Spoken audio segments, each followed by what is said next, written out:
This is the Kudila television channel being broadcast on the internet under the banner of Baby Angel Geronimo Manifesto editions. Now, the Baby Angel Geronimo is the alpaca that we have adopted as the baby angel, the world's bestest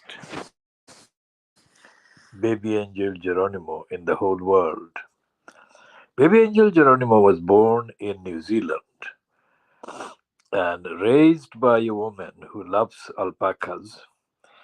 She's an expert and she loves alpacas and she loves baby angel Geronimo in particular because he was a cheeky, mischievous little baby one.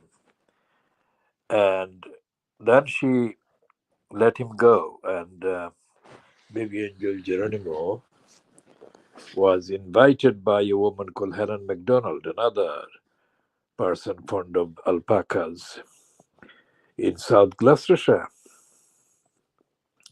I think that happened in 2017.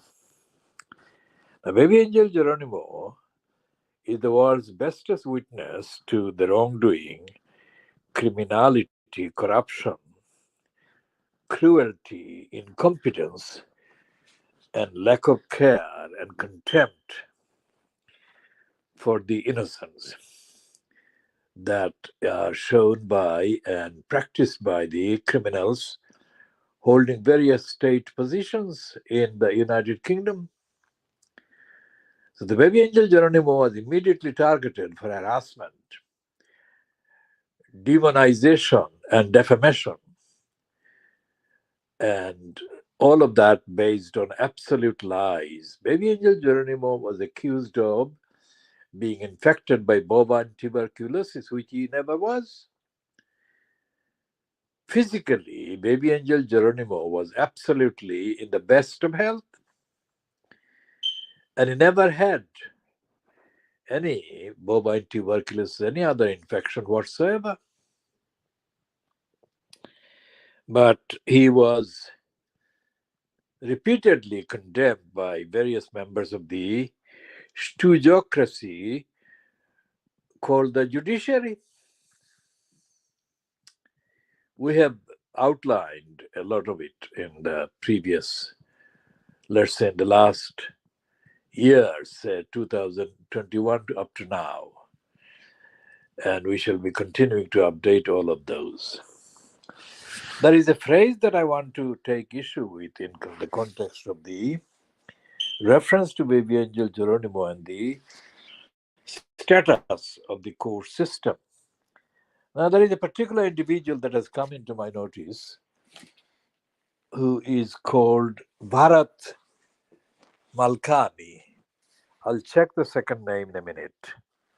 Let me just find the book. Is it Malkani? Is it a Gujarati name or a Punjabi name? Whatever. This is the top of the book. This is the front of the book. Now, I don't know how much this camera is able to capture. This is Bharat Malkani, who is obviously mentally servile.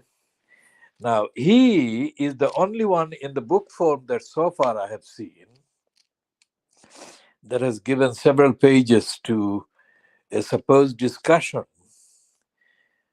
of the various legal so-called processes that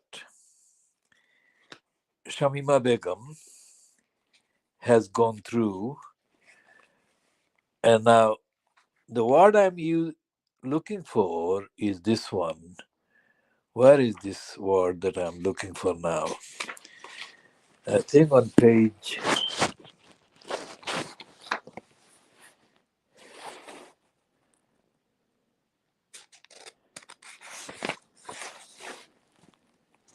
Okay, it's on page 136, which is headed conclusion, and it says, the Shamima Begum case, 21st century racial injustices meet 17th century legal norms. Now, there's a stupid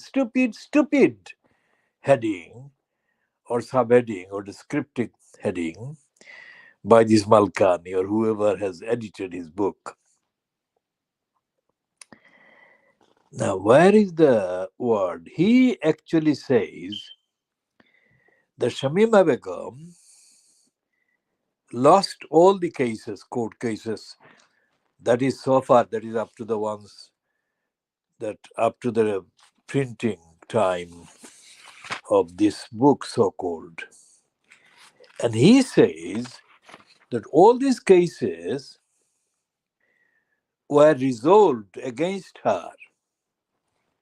Now, I have to say, this is too early, but 0710 hours GMT, this is fucking stupid. Fuck off. There is no resolution in the criminality of the judicial fucking system. There is no resolution at all. Because the verb resolution presumes the presence of rigorous, observed, independent, objective, international, universally assessed process of legal inquiry, investigation of the evidence and the so-called. So he says that all the cases were resolved against her. Fuck off. They were not resolved. What the High Court judges did was to act, each one of them, and before them the lower court, each one of them acted as a stooge, of the UK DEFRA department. And the other general word that he uses on the title, the stupid concept, racial justice. Now, the phrase racial justice is stupid. There is never and never has been racial justice in the United Kingdom because the racial and justice do not meet, do not go with one another. And this is incompatible. The two words, the concepts, are absolutely incompatible based on the evidence of the last 1,000 years.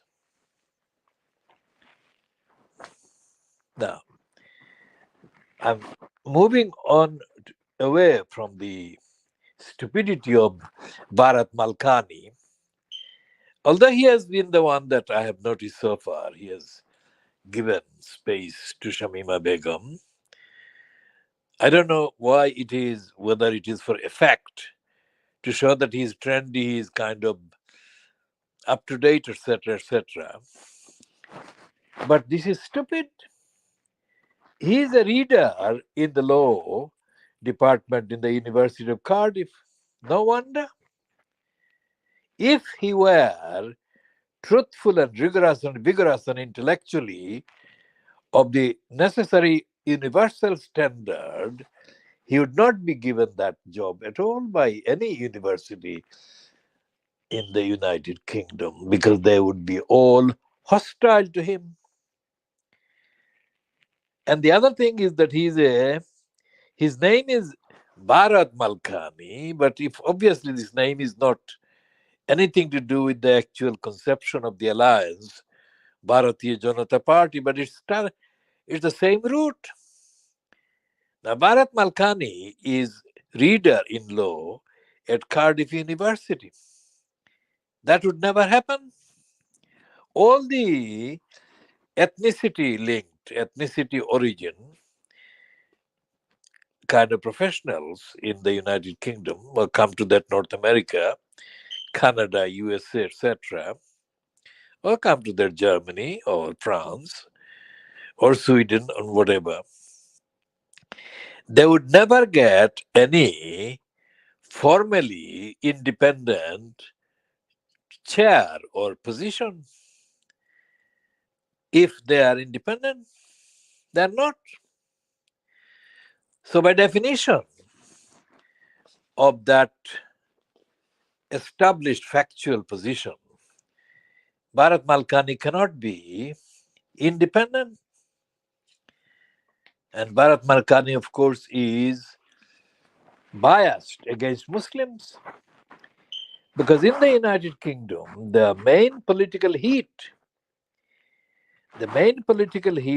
that is created from time to time by racists is, of course, around Muslims, not around Hindus, not around Sikhs, not around others. So, what he has done, he has not recognized that, he has not acknowledged that. And the positive references, the sources he has kind of cited in his book include, of course, that self promoting, recently arrived Indian lodged in the University of Cambridge called Priyambada Gopal. Now, Priyambada Gopal is an idiot. She's a self seeking, self promoting idiot at Cambridge.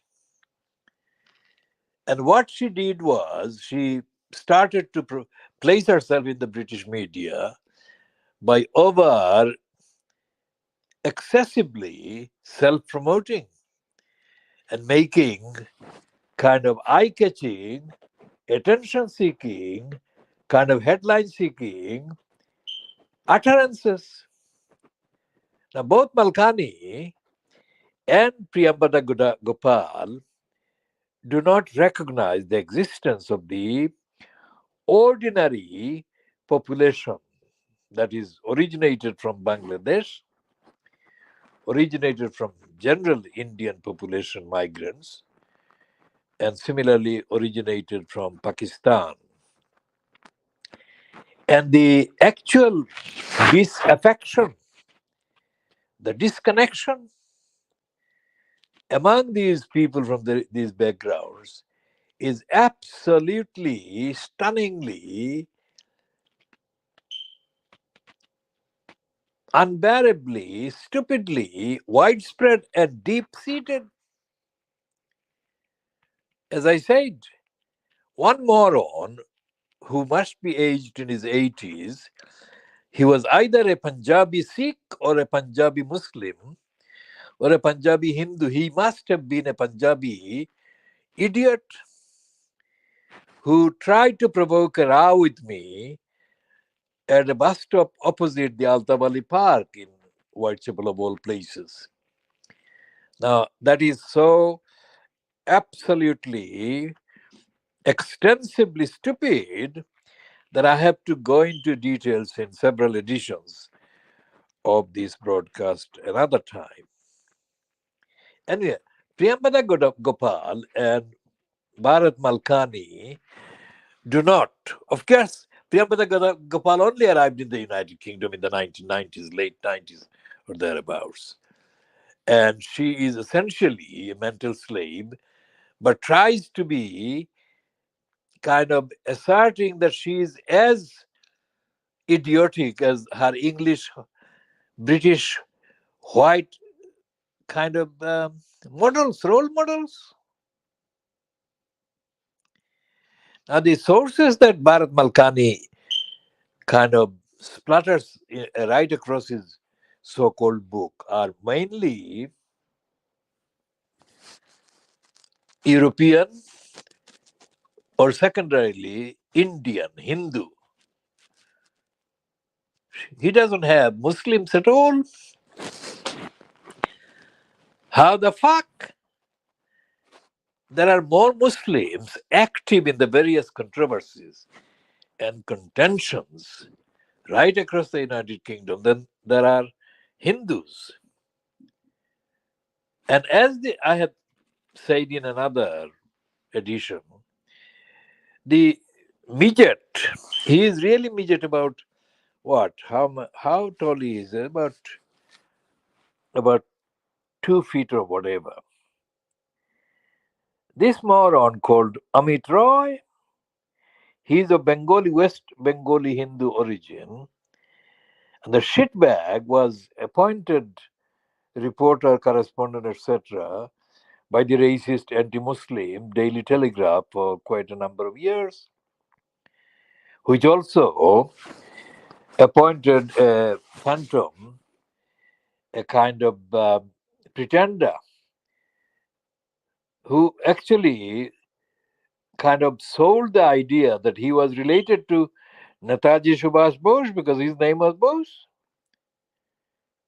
He could not be more different from Netaji Subhash Bose because in the 1980s, this moron wrote a series of things against Silotis. Now, the shitbag grew up in Bombay.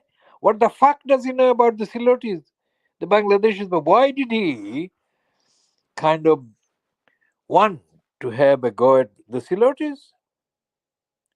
Again, I shall answer this question in an updated series of commentary later. But the shit was allowed to do that.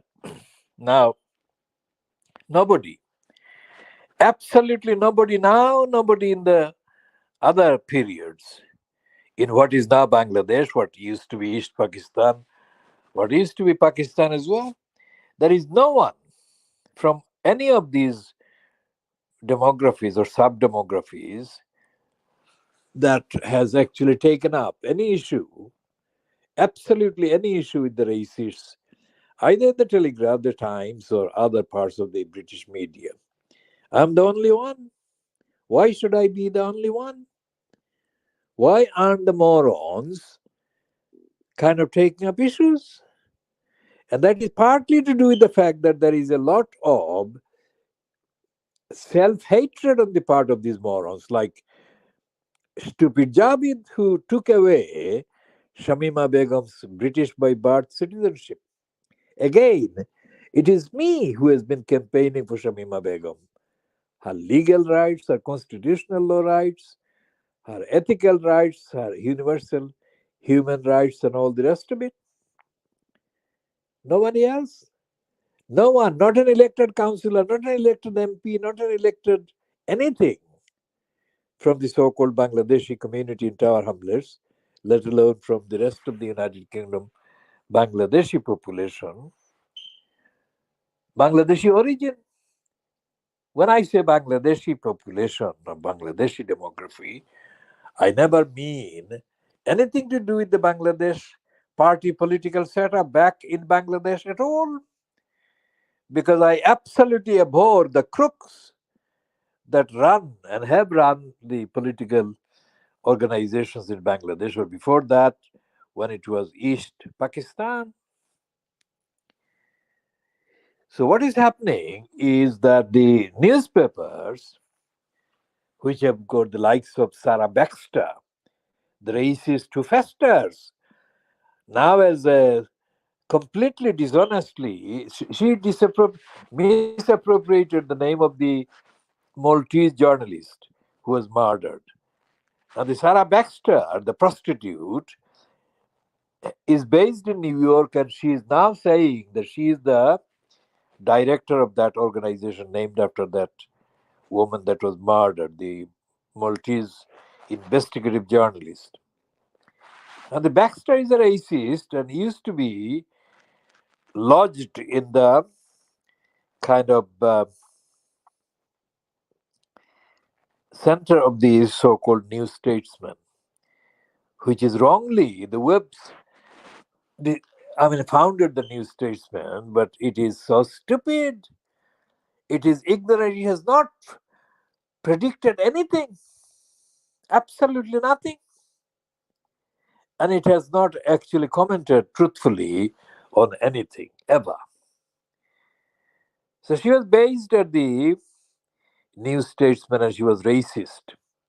Then the Sunday Times gave her a spot and others gave her a spot. And she became one of the racists that joined wearing the so called kind of past as a left wing journalist, which she never was, and the New Statesman is never left wing. There is no left wing newspapers, outlets, publications in the United Kingdom at all, period, full stop.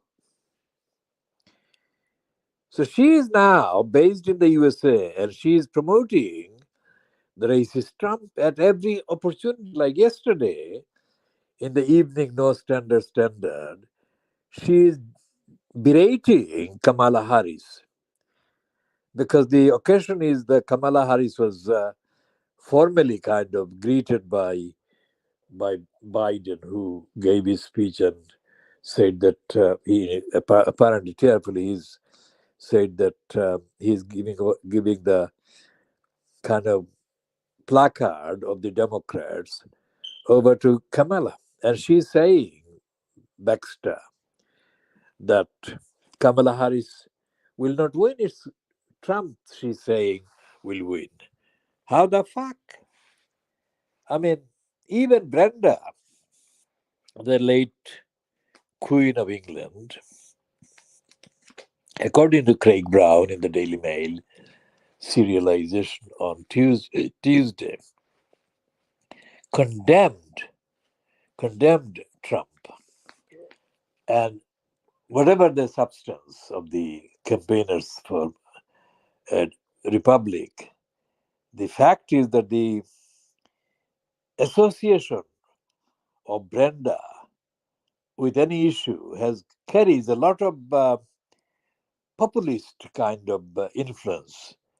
Now it is impossible to undermine the connection, the impact, and the kind of influence that Brenda has even now.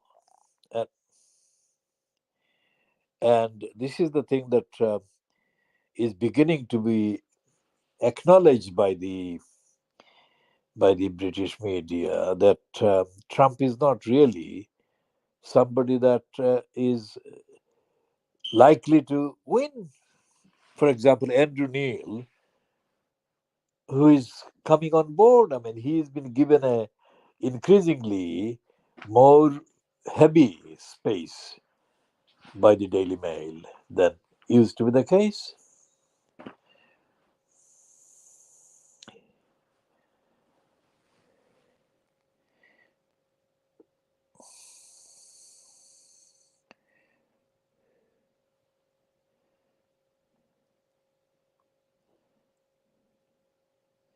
The Daily Mail today is, of course, leading with the story about these super yacht horror in Sicily. And Robert Hardman says on the front page of the Daily Mail today, from Sicily, could anyone still be alive? And there are pictures of the missing daughter of Mike Lynch and Mike Lynch himself. Both of them are missing. And that is the connection with the heading. Could anyone still be alive? Could both of them be alive? Because, where could they be if they're alive?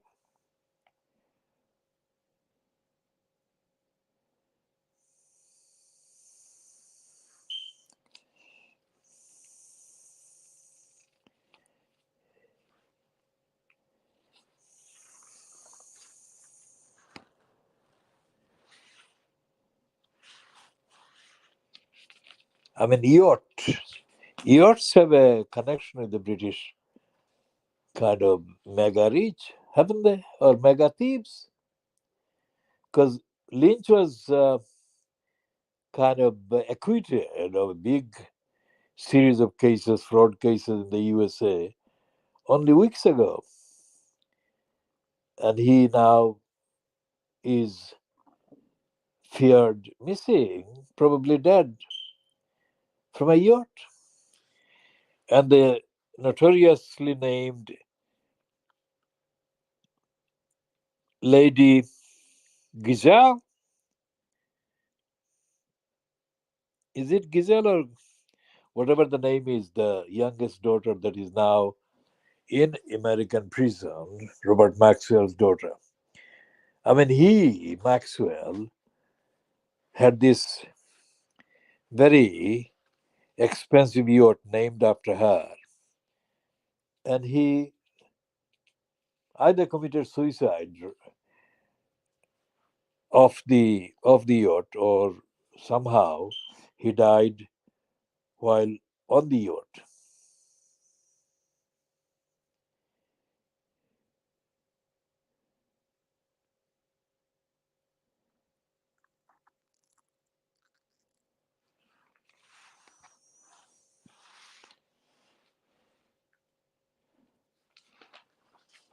It's a rare ruling in the case. I think it's a mixed race woman. Is it mixed race mulatto? Because she looks physically photogenic.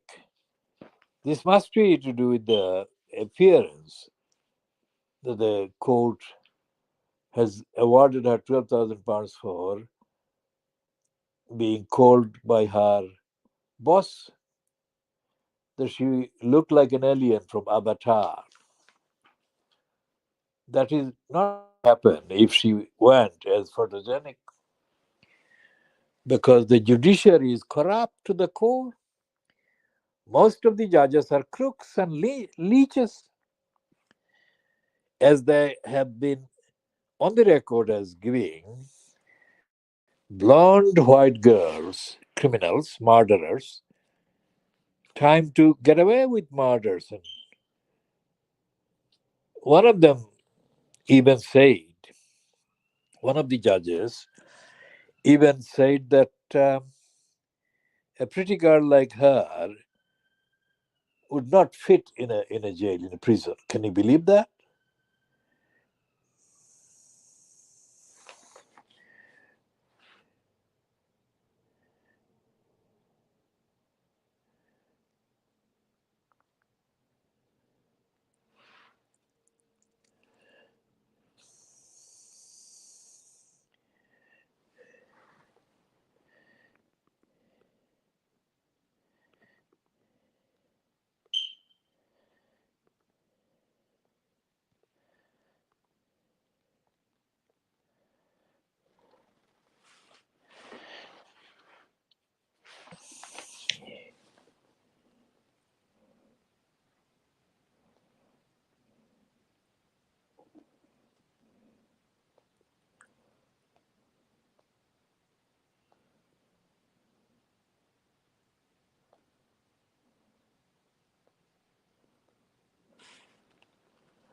I mean, the word left, or the phrase the left, only exists in the sick minds of the racists in the United Kingdom. There is no left in British politics at all, because all the British political kind of careers and opportunities are various shades of racism, various shades of stupidity, ignorance, corruption, and selfishness, and lack of care.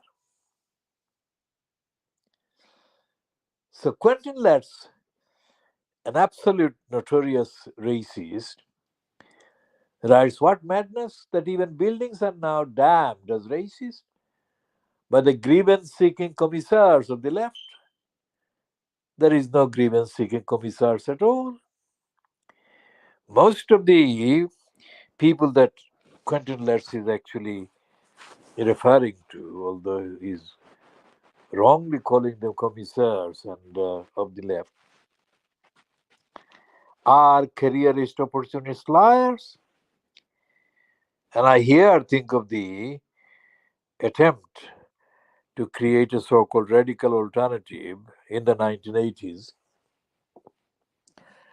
to the then commercial East London, I call it idiotizer, by a cabal of about five National Union of Journalists, self styled lefty radicals,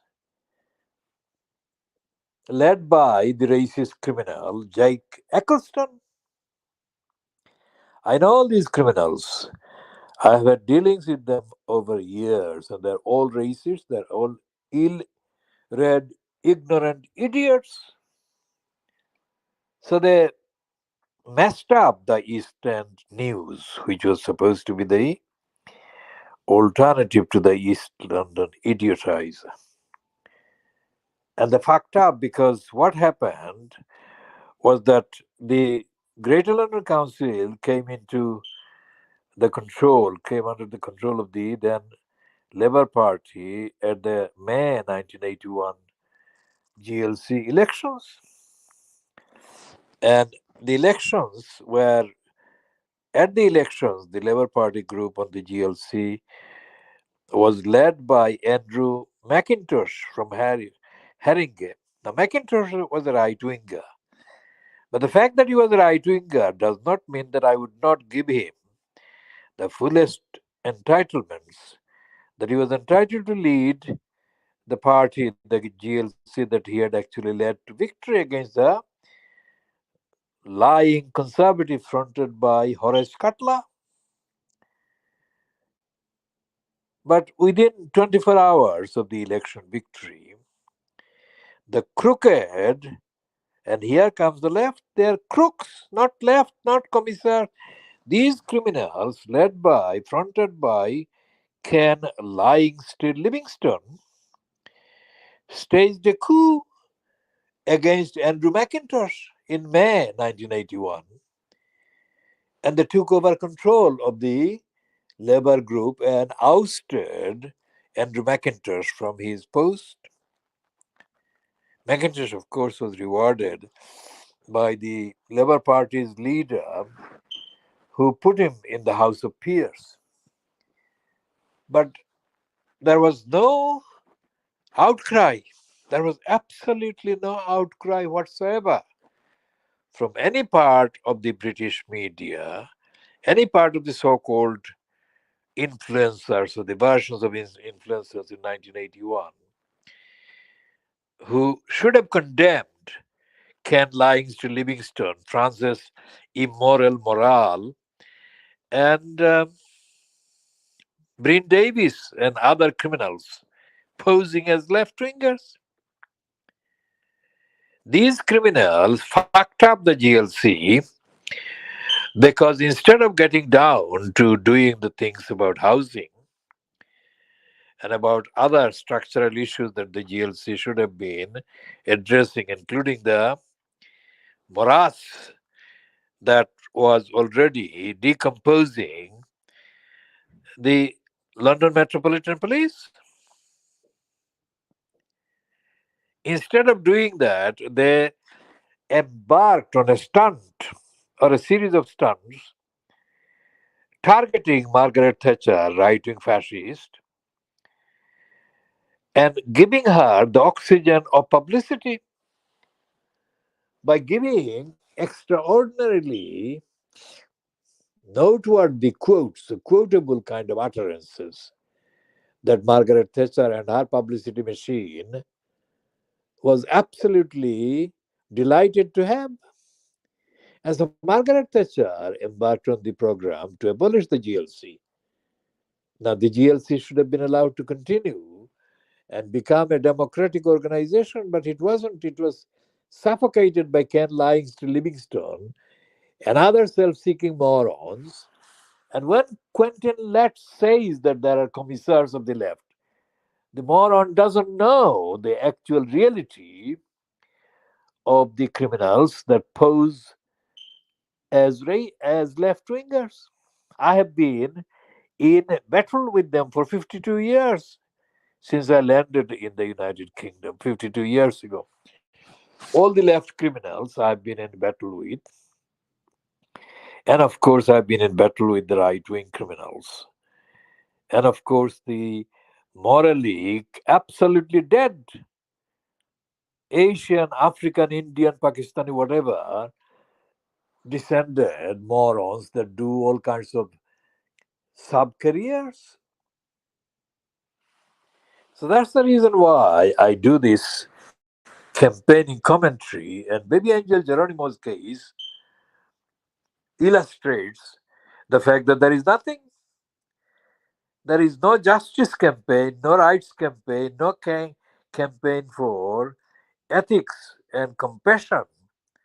Because the baby angel Geronimo was left alone or allowed to be targeted by the Defra morons who targeted him, demonized him, and demonized his human mom in England, Helen Macdonald.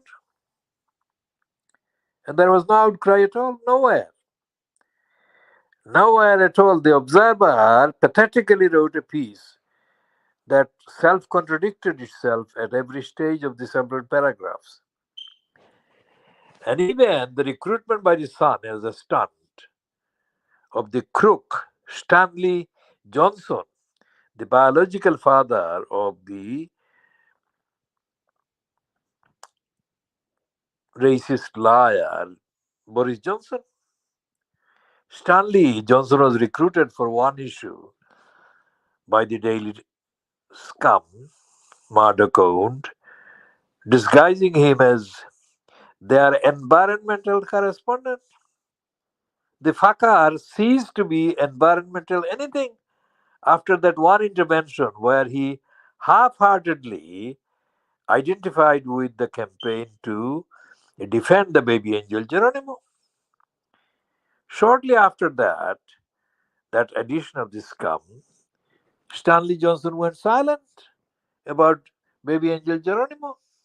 Obviously, his biological son, the racist criminal liar, Boris Johnson had a word with him. So Stanley Johnson stopped. So there is nothing. There is absolutely nobody. There was nobody. There has been nobody in parliament, in government, in opposition, in the media, or anywhere. Not even the pathetic Church of England, which is supposed to be the main leading moral kind of platform. There was no issue. There was no issue as far as they were concerned when the innocent baby angel Geronimo was being targeted for demonization, harassed, and lied about by the criminals and the depraved Defra.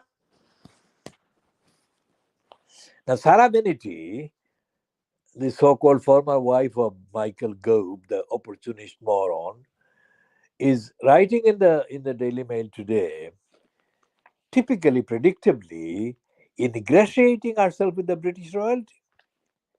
She is following up the front page disclosure yesterday that the late Brenda, that is the Queen of England, had said that she thought Donald Trump was rude.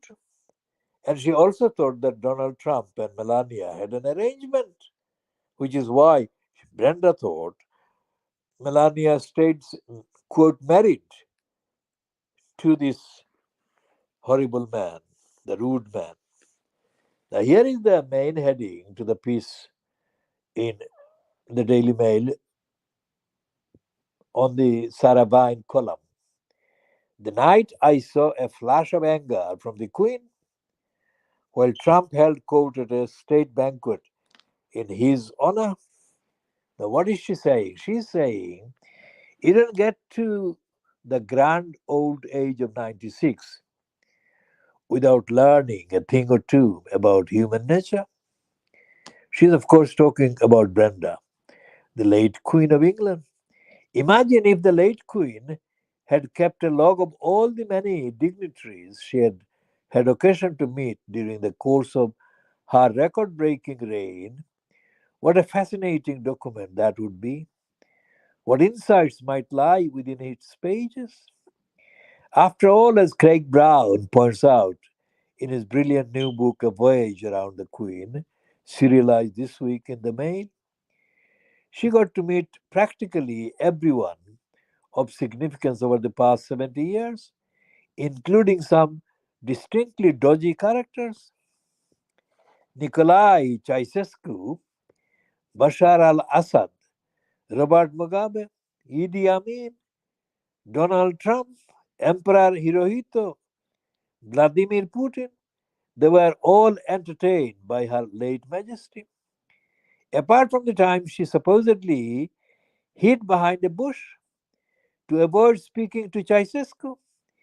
If she had any sort of opinion about her guests, she tended to express it tangentially. For example, well, she, Sarah Benetti called the moron David Blanket Lord Blanket. He fucking is not a lord, he is a peer. Blanket once recalled how, during Vladimir Putin's state visit in 2003, the Russian premier arrived almost 15 minutes late. When his entourage finally swung into view, Blanket's guide dog, Sadie, started barking. Mortified, Blanket apologized to the queen. She simply replied, "Dogs have interesting instincts, don't they?" Now, that is absolutely typical of Brenda because Kay Jordan, my co founder of the Kudilar campaign and my co defender of the East End of London, said when she got the MBE from the Brenda herself. And when she approached her, she described to me vividly that she found that Brenda's skin, the whole face was very deeply over kind of, what is it called? Over made up, too much, too deep kind of artificial things were on Brenda's face. But Brenda was absolutely discreet in terms of her formal published style.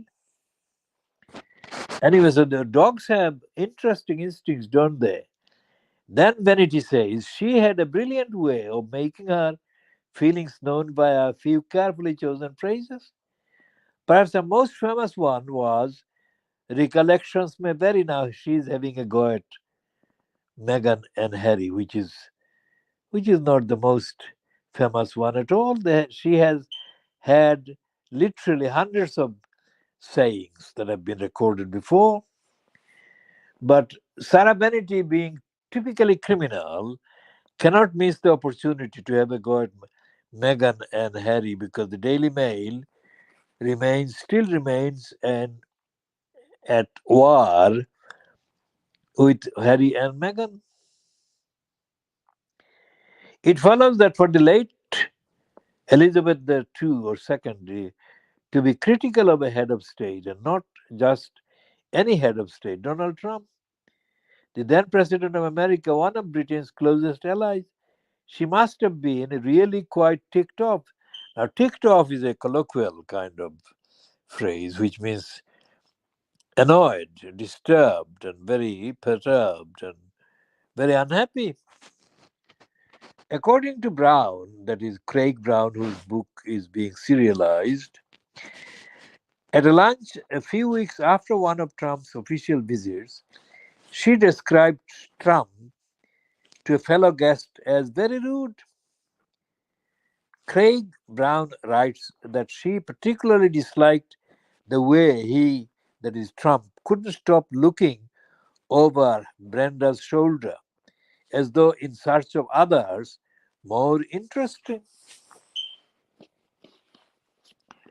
Well, Donald Trump is when he is no longer in contention, let's say he loses to Kamala Harris, he will not have any viability at all after that.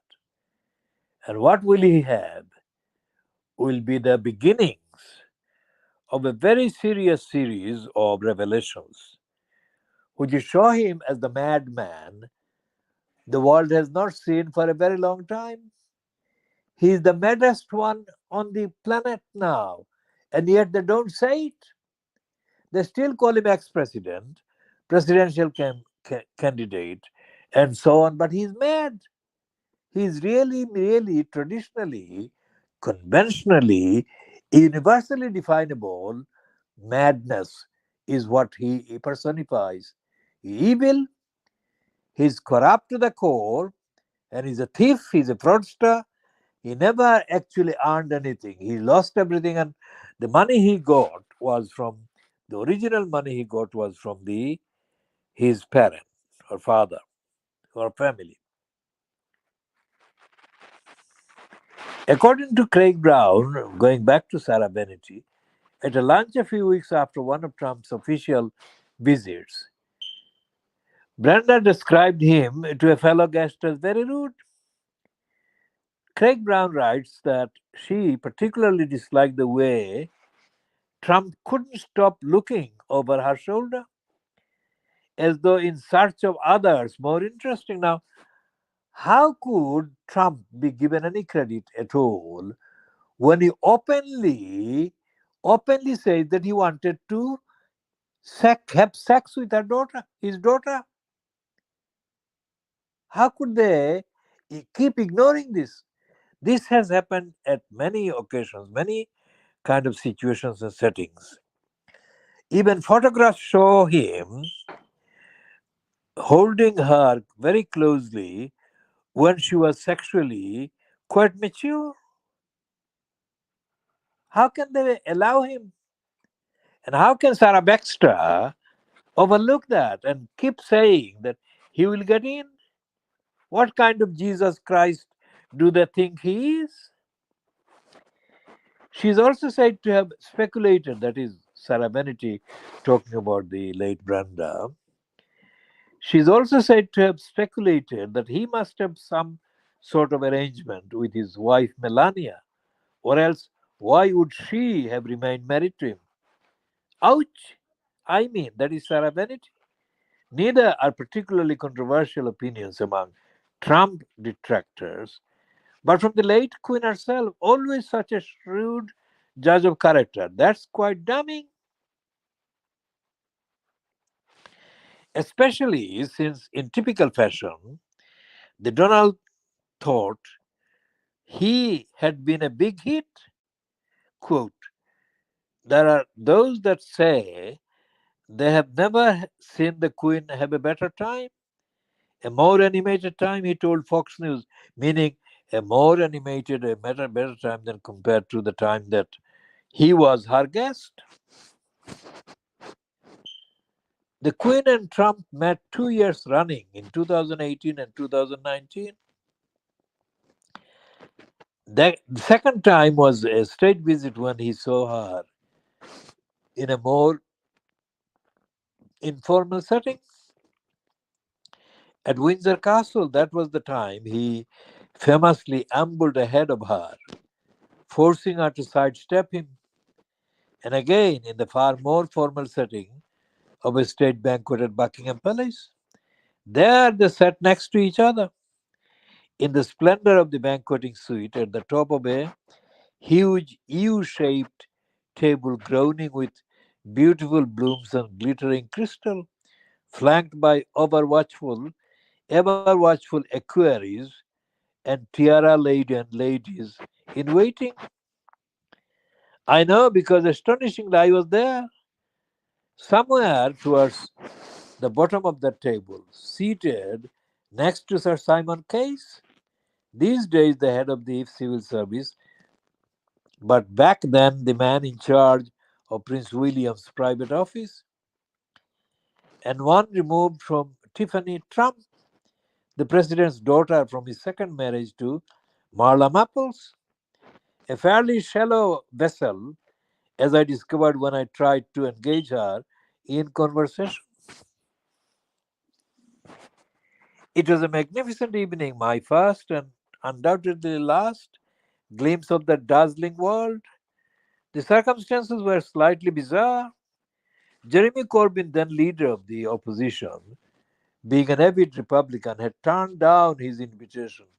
As a result, my then husband Michael Gove had been invited in his capacity as Secretary of State for the Environment, and I as his plus one. I remember it like it was yesterday. The painting, the guy, the gilding, the guards, the slightly bizarre choice of music, the incongruously humdrum bowls of crisps at reception beforehand, the confusing array of cutlery and glasses, the giant mirrors, the well oiled formality. The Chateau Lafite,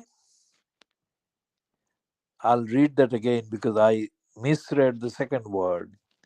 The Chateau Lafitte, especially the Chateau Lafitte. But the dinner itself was not over, the highlight of the evening. I'll read that again because I have misread one word. But the dinner itself was not even the highlight of the evening. That came after the main event. While we were enjoying our coffee and chocolates, a discreet tap on the shoulder, and we were ushered into side room. It was the royal equivalent of a humble Swifty being handed a backstage pass to meet Te Te herself. As I wrote at the time, like walking into Madame Tussauds only to discover that all the waxworks had come alive. Off to the right. Now, the waxwork coming alive reminds of K. Jordan saying how heavily made up Brenda was.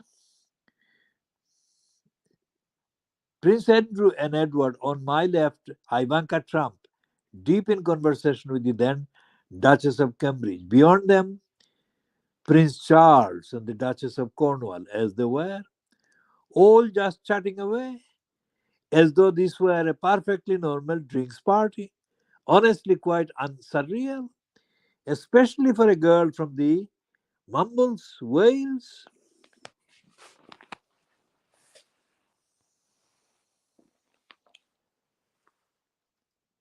I'm reading the whole thing by Sarah Banerjee because I want to come to the very thing that the headline is based on. In the middle of all of it was Trump, sucking all who came near him into his orbit like a giant pulsating orange sun. His presence was palpable, that odd stature, his chest puffed out. Now that is a very K. Jordan type of phrase, chest puffed out, because K. Jordan remarked about one criminal in the East End of London, wide boy East Ender, chest puffing out,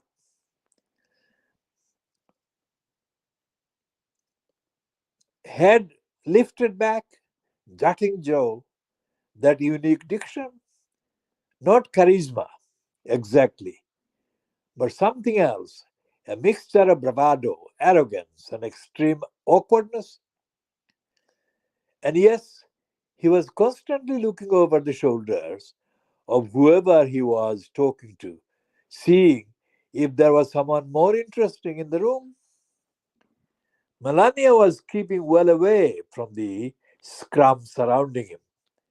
Nevertheless, she was watching proceedings like a cat, her face as inscrutable as the Mona Lisa's. I made my way over to where she was standing, next to the wife of the American ambassador, whom I vaguely knew. Up close, Melania looked older, but those cat's eyes of hers were mesmerizing, as was her exquisite white dress against her expensive tan.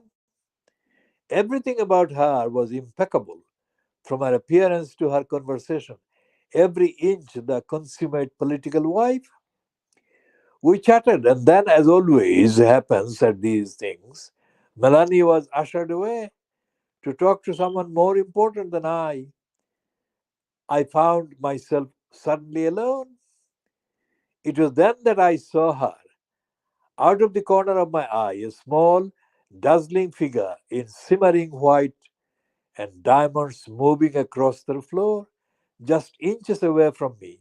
The Queen herself, Elizabeth II, except something was wrong. She did not seem at all happy. In fact, I would go as far as to say that she was extremely displeased. All around me, various equerries and ladies in waiting stiffened to attention, their royal antenna clearly on alert. Who left the door open? She snapped to a nearby flunky, the irritation audible in her voice. That door is supposed to be kept shut. It was clear that something, or perhaps someone, had tried her patience to the limit. It was also very clear that she had quite enough for one night, and that the evening, as far as she was concerned, was over. The ladies in waiting fluttered to her side, surrounding her like a flock of elegant elderly swans, and she was gone. Was it the Donald who had soured her temper, or was she really just cross because someone had left a door open? Recollections may vary, of course, but I have a sneaking feeling that Craig Brown is right. The door actually had nothing to do with it. And Sarah Bennett doesn't say it's Trump, but that is what she means.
So the Daily Mail has got a promotion piece about the racist thug, criminal crook, Robert Jenrick, who is trying to outdo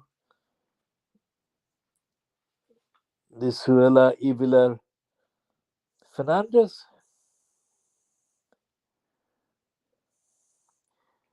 And the racist Yvette Cooper is now vowing to outdo the evilness Suella Eviler Cruella. She is saying on page 2 of the Sun that she will boot out 14,000 migrants. Now, the disaster is only going to get worse with their destruction.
Particular edition, it just exceeded 1 hour, but I'll continue to look at the